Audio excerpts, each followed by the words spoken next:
keep those plaque ideas coming in. Our message board address is bbc.co.uk/culture show. The weirder the better. Now, speaking of weird, nobody does it quite like film director David Lynch. So when we heard that a major exhibition of his artwork was opening in Paris, we were fascinated. Could his art give us a clue to the inner workings of the Lynch mind? Andrew Graham-Dixon went to find out. David Lynch's latest film, Inland Empire, has just opened in the centre of Paris. But before this latest excursion into a Lynchian reality, before the surreal psychological thriller Mulholland Drive, before his cult TV hit Twin Peaks, before the psychotic, twisted world of Blue Velvet, and before the post-industrial nightmare, Eraserhead, David Lynch was a painter. But even when Lynch became a filmmaker, he never stopped making art. I arrived at the Cartier Foundation, where Lynch's first major retrospective as a fine artist, covering 40 years, was being installed. What's on display is like a set of storyboards, telling the enigmatic tale of a hyperactive, if not quite tormented psyche belonging to one David Lynch. The spectrum of work includes a series of densely textured, provocative paintings. Some appear to be set in Lynchian living rooms. There are hundreds of drawings and photos and images that have a distinctly Francis Bacon feel to them. There are Lynch doodles on post-its, inside covers of matchbooks, and a surreal series of digitally manipulated images of Victorian period nudes. One particular postcard-sized drawing has been converted by Lynch into three-dimensional reality. Welcome to the world of David Lynch. David. Andrew. How nice to see you. Good to see you, Andrew. In an appropriately surreal setting.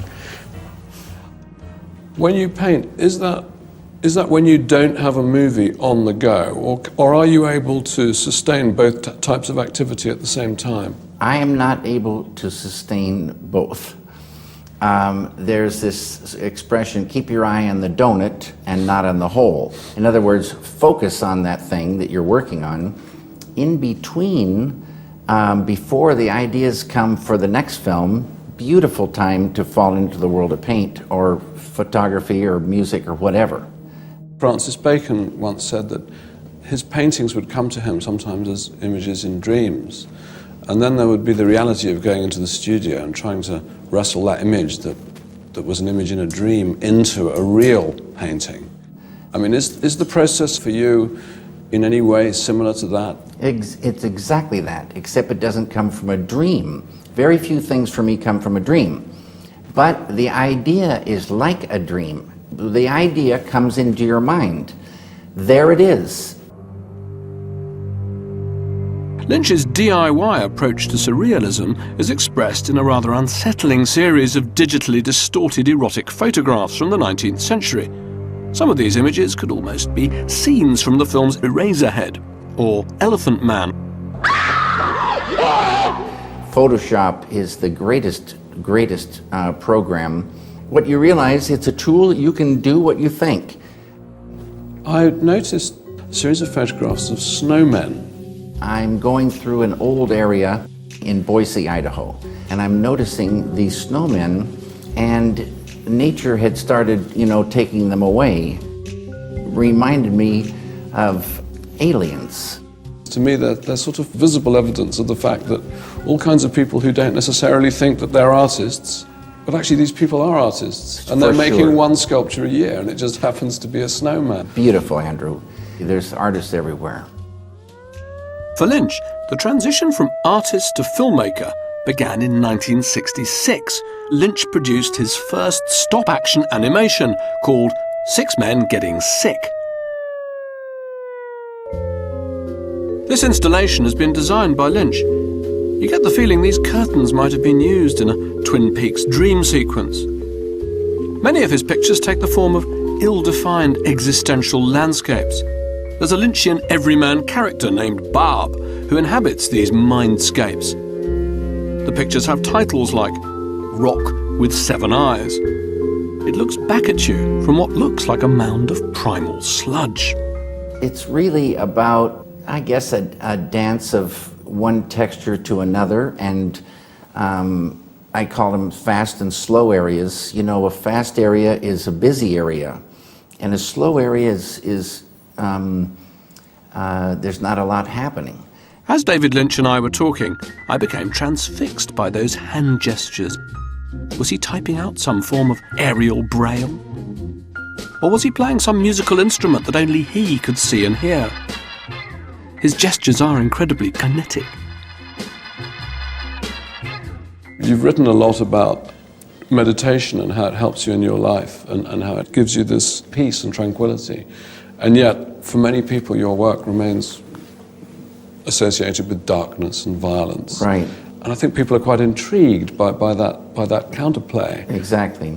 The goal, I think, of all legitimate meditations is to unfold the full potential of the human being.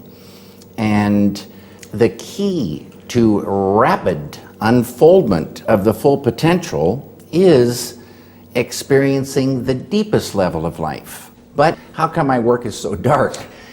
It's got darkness, it's got the human conditions, it's got lots of torment and suffering, but as you learn, the artist doesn't have to suffer to show suffering.